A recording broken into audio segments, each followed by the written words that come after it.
Unbelievable lawbreakers who didn't expect consequences for their actions at the time. I knew it was an error but spent the money $18,800 for dollars with the idea that I would be able to make it that quick. What would you do if your boss accidentally gave you extra money? Title: Employer placed $18,800 for dollars into my account in error. About 2 weeks ago, my employer mistakenly placed $18,800 for dollars into my bank account. At the time, I knew it was an error but spent the money with the idea that I would be able to make it back quick. That didn't happen. Now they expect to be paid back this week, and I don't have the funds. What should I do? I am out of options. I obviously want to come to a repayment plan with them, but I truly don't know how to start that conversation. I'd like to also note, I am no longer employed by this company as of this week. Any advice is appreciated. Make it back quick, i.e., they gambled it, invested poorly, NFT tomfoolery, or fell for a scam. My money is on gambling. Ops. Only other recent comments are in a sports gambling sub, so your intuition seems correct. My employer accidentally double paid me a few months ago, about $1,000, and it came through while I was out of the country on vacation. I didn't notice for about a week until I went to go pay some bills and saw that the same amount was deposited twice into my account. I just kinda shrugged and said, well, it's their mistake so it can wait until I get back to deal with it. I did not shrug and say, well, it's their mistake, so I'm just going to take the extra money and splurge on a 5-star resort hotel instead of this capsule hotel I'm currently sleeping in. And sure enough, I got an email from our accounting team asking me to verify that they accidentally paid the invoice I submitted twice, and then when I got back from vacation, I still had the money in my account, and I paid it back. Come on folks, if you get money like that, just put it in an account that earns interest. You will have to give the money back, but you can probably manage to keep the interest. Ask your brother to give you a loan. Hopefully a different brother, but the same one if you're in a pinch. Take that money and bet it all on black. When it hits, pay off both loans. It's a pretty much foolproof plan. Up apparently gambled the money on sportsbooks. He have been saying for a while now that sports gambling sites are the next opioid crisis. They target young members of the middle class with something that wasn't previously available without shady, illegal means. There's a reckoning coming with it because it's so dangerous and misguided. It makes something that really needs to be highly regulated available with the click of a button. That's how the opioid crisis started. Easy access to powerful prescription drugs, even online. They gradually closed all of these loopholes. But it took a significant amount of addicts and a lot of dead ones before it happened. That's exactly what's happening with these sites. They make it easy to be an addict. It shouldn't be that way. I am genuinely curious if anyone has studied the correlation between suicide and online sports betting. Because I bet money there is one. This is why the people of California pulled them to frick off in the last election. They'll get here eventually because there's too much money to be made. But it won't be with the citizens' permission. I think the response, unfortunately, will end up being the same as the general response to the opioid crisis. Blame the victims for not just going to rehab, fail to address the actual root causes, and vilify any of the actual effective first-line treatments, and instead push people into useless, expensive rehab, and even more useless 12-step programs. I always wonder what the best way to make a quick, safe buck in these kinds of scenarios. $18K, and assuming you could delay a month before forking the money back over. I guess if I plowed it into a savings account at 3%, you could get $45 of risk-free return. A free dinner for the inconvenience isn't bad. Such a short time period hurts. There aren't really any ways to get a quick, large return that isn't high risk. If they didn't notice for longer periods of time, you could get better rates from a 3-month CD. It's basically a short-term, zero-interest loan from the company. Not bad. Assuming you don't piss away the cash. An update from Lape. Follow up on $18,800 for dollars employer funds. Hello all. I appreciate everyone's response on my previous post in regards to my employer placing funds in my account and I spent them. I contacted them today, attempting to arrange a proper payment plan. This was the response I received. How should I proceed? My law firm is corporate counsel for -1. The below email exchange has been referred to me for review and response. Your email to XXXX is unacceptable. As an initial matter, please clarify your statement that you no longer have the $18,405.40 that was improperly paid to you. You previously confirmed that you were aware that you were not entitled to these funds and communicated to -1 that you were making arrangements to return the funds. If you no longer have the funds, please advise what happened to them. The funds must be returned to -1 immediately. If they are not, XXXX will pursue all available remedies against you. Thank you for your anticipated immediate attention to this matter. Oh, has screw. Title: Physician stepmom possibly violated. Hipami stepmom is a family medicine physician with her own practice. Some background: my father has been out of mine 20 and my sister's 13 since I was 7 and my mom was pregnant with my sister. He just up and left. I've seen him maybe 5 times since then and has only seen my sister about the same. We have never met the woman he is married to. My mom has always had 100% custody of us and my dad got his visitation rights taken away after missing over all of his visitations for over 2 years. This was about 7 years back. He and my mom have an agreement where she pays our medical, dental bills until the deductible is met, then her and my dad pay 50-50. My sister has been in braces for the last 2 years and had to have extensive work done due to severe jaw misalignment. My dad owes my mom over 5K and has not made any attempts to pay it. My mom is in the process of taking him to court for this, and the other day she went to my sister's orthodontist office to ask for my sister's medical files and relevant documents to give to her lawyer. The secretary asked if these were the same documents my sister's doctor had called for the other day and had her faxed to her office. My mom asked her what she was talking about and was told that Dr. Jane Doe's stepmom had called. Dan said she needed my sister's information as she was caring for my sister who had a possible injury from her dental work. The secretary said she looked up the name, saw it was an actual physician on the phone, and faxed the information over. Keep in mind, none of us have ever laid eyes on this lady, nor have we seen our dad in over 5 years. Is this a HIPAA violation, and if so, where would my mom go from here to report this? If this went down exactly the way LAOP says it did, that's a pretty stupid Dr. Stepmom. There are far more legal ways to get copies of the medical records, all of which the Dr. Stepmom knows about. I suppose it's possible that Lape misunderstood how it went down.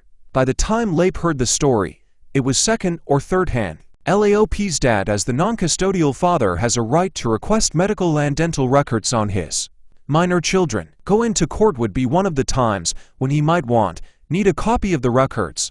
All the Dr. Stepmom had to do was get her husband to sign a release form or have their lawyer request copies. As a side note, I'm always a little uncomfortable with moms who tell their kids all their marital, divorce, dirty laundry and poison the kids against dad and stepmom. It feels like emotional abuse even if the stories are true, and they may not be.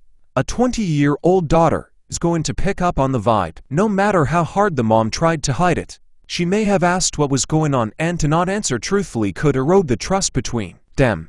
I agree that the 13-year-old doesn't need to be informed, that a mature 20-year-old can handle this information. Let's face it, she already knows her dad is pathetic and he taught her that all by himself.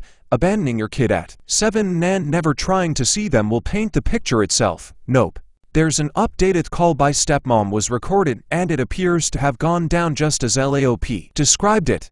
And there's no evidence. Mon wear dirty laundry to the kid. Sops Update made a post yesterday and explained that my stepmom, who we have never met, used her position as a doctor to call my sister's orthodontist's office and lied in order to obtain my sister's records. They recorded the call and my mom has given the recording to her lawyer who she met with this afternoon. To say my stepmother is in deep trouble is an understatement. My mom's lawyer said this is the most clear-cut and malicious case of HIPAA violation he has seen in his years of practicing law, and she might as well kiss her career as a doctor goodbye. He also said that the orthodontist did commit a HIPAA violation as well by releasing my sister's private health information to someone that had no business having her records. He said it's a Tier 1 violation as they released the information not knowing they were releasing it to someone who should not have had them, but nonetheless it ended up with someone who should not have had them and therefore a share burden of responsibility as well. I saw that was up for debate on my post, but it has been confirmed that the orthodontist also violated HIPAA, even though they were unaware and thought they were faxing the information to a treating provider. Title: A neighbor keeps drilling holes into a shared fence so he can stare at my wife. I share a wood fence in a new build community. We have a pool where my wife likes to sunbathe in a swimsuit. A few months ago, We noticed a perfectly round hole in our fence about 2 inches. We were certain it wasn't there before but just guessed that it may have been a knot in the wood that had fallen out.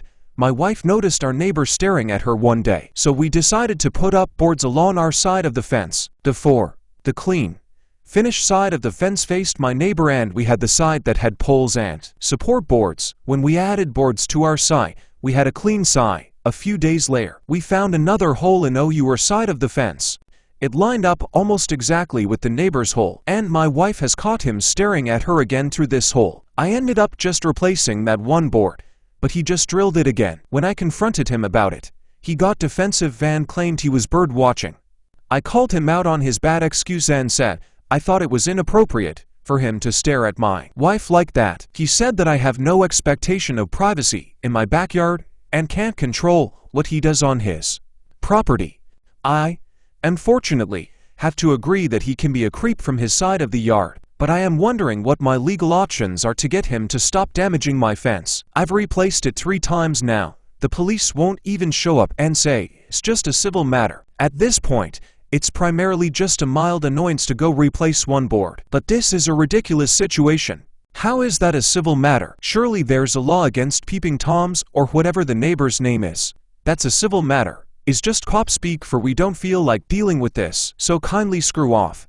Potted shrubbery. Hell, get a nice fake one if they prefer. Place it right in the way. Ooh. Or hang a small mirror so all he sees is his own eyeball. Or make some big signs and hang them out front.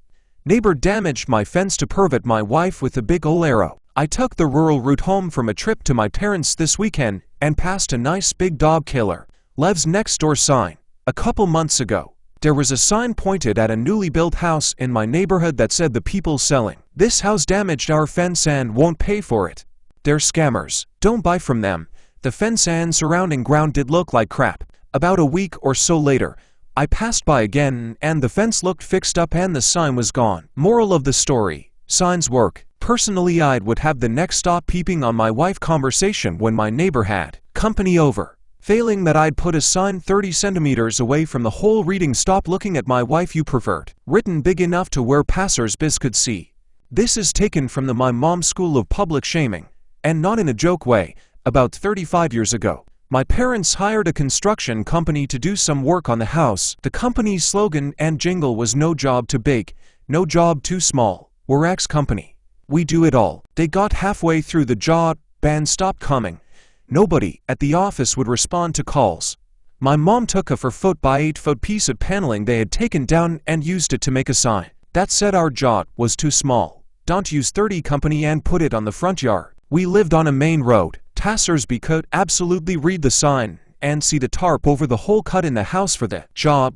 2 days later, the company called begging for the sign to be removed. Mom refused until the job was complete to her satisfaction. 15 years later, she did the same thing for a kitchen remodeling company that paused their kitchen redo for no reason. That sign was up for weeks, and people would stop by and say they remembered the first sign. I guess I'm not surprised that a violation against a woman isn't moving the needle. So how about we point out that destroying property is a legal matter? My God. Will the fence have more rights than the woman? It's Texas.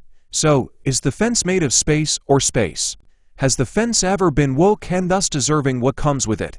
Just thinking out loud here. But what would happen if Lapa fixed a piece of sheet metal on their side of the fence? If nothing else, it might dull the neighbor's drill bit, hole saw, or there's always decorative banners that can be hung there to act like curtains. Honestly, is one case where I'd suggest lay push for a legal resolution rather than simply blocking the neighbor's access, because this sort of stalkerish behavior is unfortunately likely to escalate if not checked.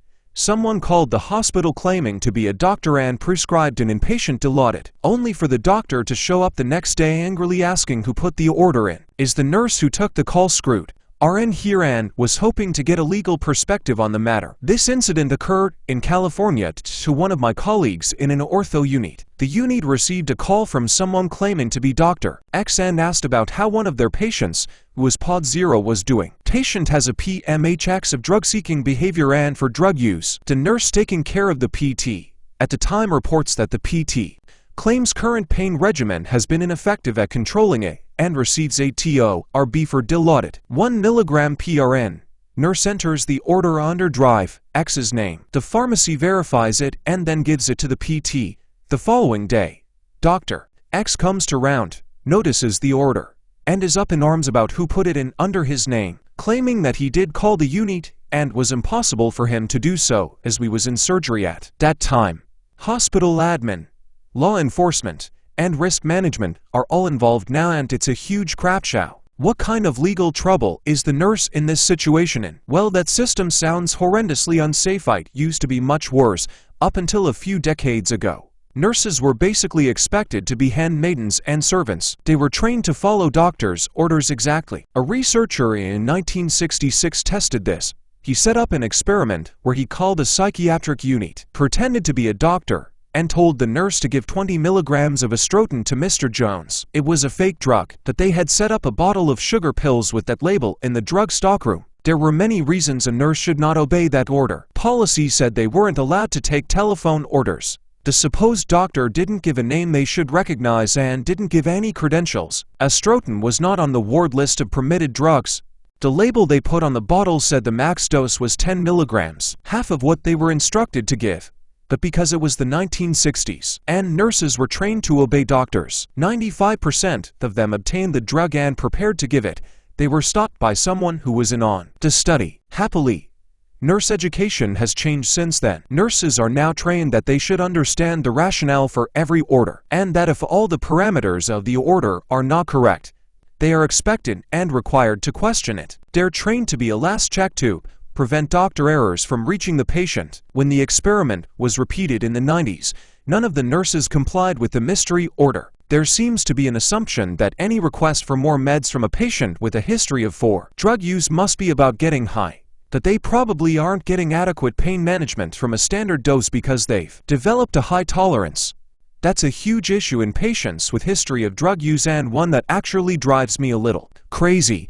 I'm a family medicine resident, and our patient population heavily leans toward people with addiction history, and one of the first things I was taught was that you still treat pain adequately. However, I still get pushback from some nurses when I give an extra dose to someone about how they're drug seeking even when they have real issues causing their pain. It's a thing I stress to my interns too, and am clear that there's a difference between history of addiction with opioid tolerance needing extra doses versus drug-seeking behavior to get high, and the ability to identify those is very important. Has this happened on my caseload when I worked for the prosecutors? The patient also had a prescription notepad from previously working at the doctor office. She called in her own scripts and forged a few more. She got away with it for a while, but eventually Walmart pharmacy noticed and called the sheriff's deputy. No one else was in trouble if they were tricked by her, as they had validated the proper info. She has just forged it. Purdue Pharma reps love this one weird trick. Everything about this story makes me wonder why random unexplained patient deaths don't rule the headlines. It's embarrassingly easy to fool the average white-collar worker with social engineering. Add to that the confusion and chaos the average underpaid, stressed out RN experiences just in the routine of making rounds, and you have all the ingredients of a nightmare. I want LAOP to post, April Fools.